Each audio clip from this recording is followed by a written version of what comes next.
Last week, the Conservative government's long-awaited and highly controversial copyright bill was finally tabled in Parliament by Industry Minister Jim Prentice. Within hours, this was the biggest story in Canada. The front-page headline in the country's two largest newspapers, and a rallying cry for the largest online protest movement this country has ever seen. That's not an exaggeration.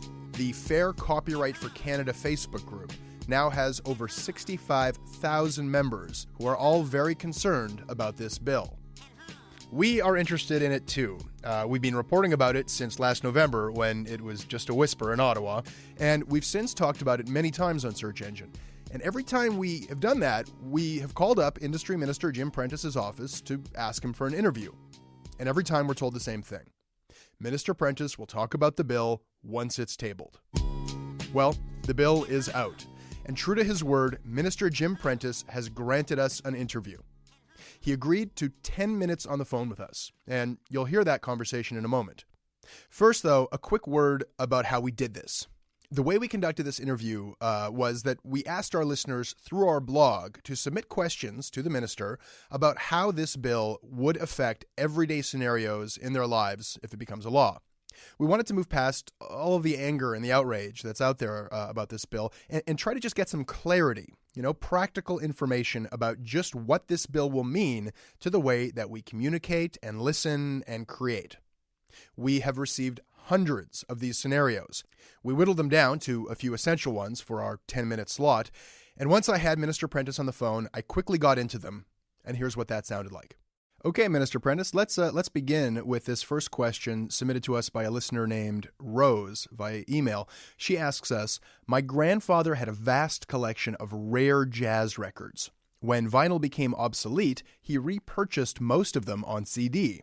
Now, CDs are on the way out, and I want to transfer his music onto a new iPod I bought him. Some of these CDs have digital locks on them that I can easily bypass. Is that legal, or does my grandfather now have to buy the same records for a third time?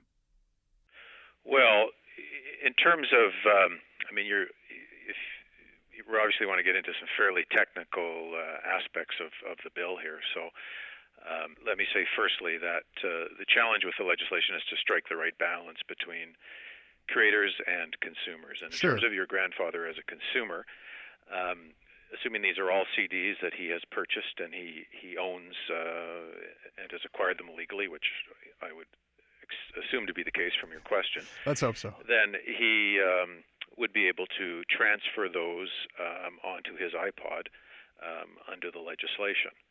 Now, I don't know if he would have acquired CDs that have been digitally locked in the past. I would be surprised if he has. That hasn't generally been the case in Canada, so the CDs that he has probably wouldn't have digital locks. But the question asker, Rose, she tells us that some of the CDs do have digital locks on them, as a lot of mainstream CDs, I think that Sony released stuff by Neil Diamond that had digital locks. So if her grandfather were to bypass that, would that be illegal? Well, the digital locks that you're speaking of, by and large, the recording industry has moved away from digital locks. Largely because they haven't found consumer acceptance. Consumers have made choices to, not to do so. Strictly speaking, even for private personal use, such as what you're describing, one should not be breaking a digital lock.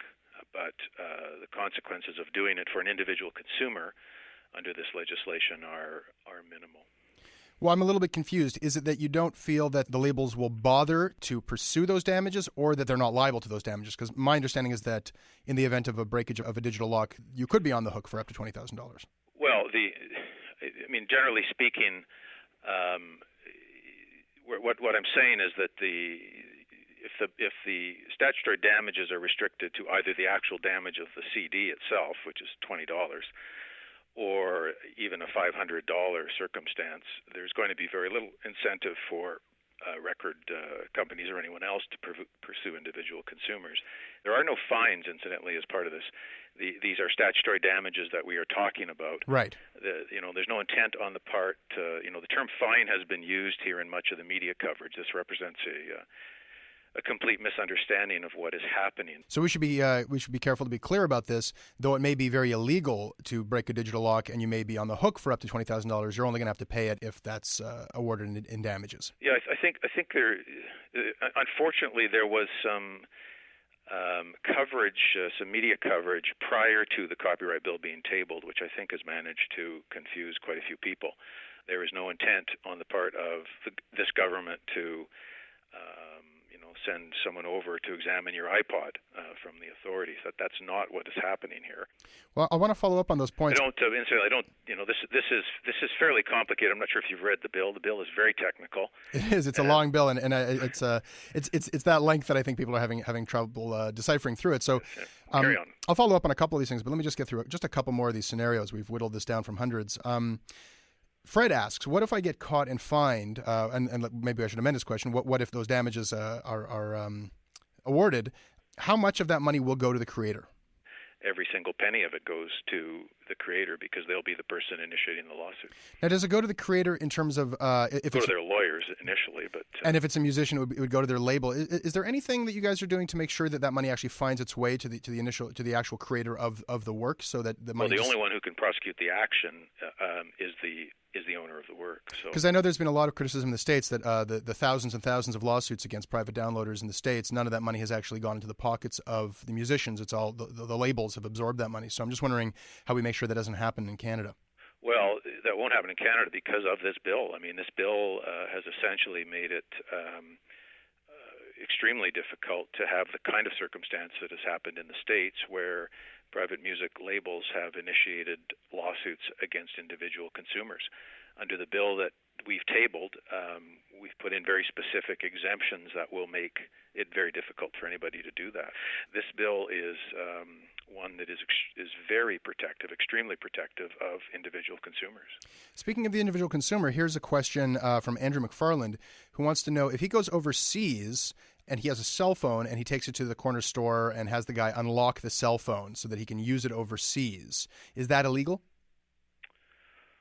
Well, you're getting into some fairly arcane issues of someone with a cell phone and operating in another country, having a different citizen of another country unlocking the apparatus. I've actually done that. I've had my cell phone unlocked by the guy at my corner store so that I could use it when I was traveling in Asia. So I'm wondering if I... My understanding is that if one simply adjusts or breaks a digital lock in order to make the apparatus functional, to deal with, for example, a different country code, then that is not that is permissible under the legislation, because there's no intent to defraud anyone or to breach the copyright. One is simply trying to make, in your example, the cell phone usable. And okay. So if the only intent is to make it usable, then that is not something to which any of the statutory damage is attached to. That's good news, because a lot of people are under the impression that having a cell phone unlocked or having an iPod jailbreaked would lead to not only $20,000 fines for them, but because people charge for those services, your local cell phone guy in the corner might charge you $50 to do that. I was wondering if that makes him on the hook for like $100,000 and 5 years in jail. Well, you're using an example of someone who goes overseas, and this all happens in a foreign country. If on the other hand you break a digital lock in Canada for another purpose, it would depend on what that purpose is and what you subsequently do with the device.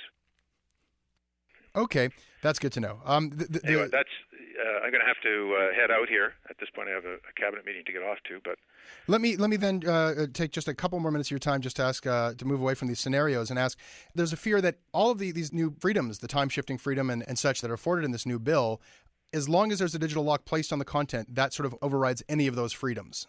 So what I'm wondering is, what's to stop the software and entertainment industry from just putting a digital lock on everything? Why wouldn't they just do it tomorrow? It'll ultimately be the market that makes those decisions. Well, let me finish. I'm going to have to run here. I have a cabinet meeting. There's just one very big question everybody has. Mr. Prentice, it's been nice to be on one big question I have to ask you, which is that, Mr. Prentice, are you still with me? Well, for the record, the big question I was about to ask was, how will this law be enforced? how will anyone know what I'm doing privately at home on my personal computer? Who will have the authority to find out? Will it be my internet service provider? Will it be the government, the media companies? That's what I wanted to know. But as you heard, Minister Prentice promised us 10 minutes, and that's what he gave us. His office quickly called us to apologize for the minister's abrupt exit. We, in turn, offered to continue our conversation whenever he could find a few more minutes, but he declined our offer, his office saying, quote, "That won't work for us."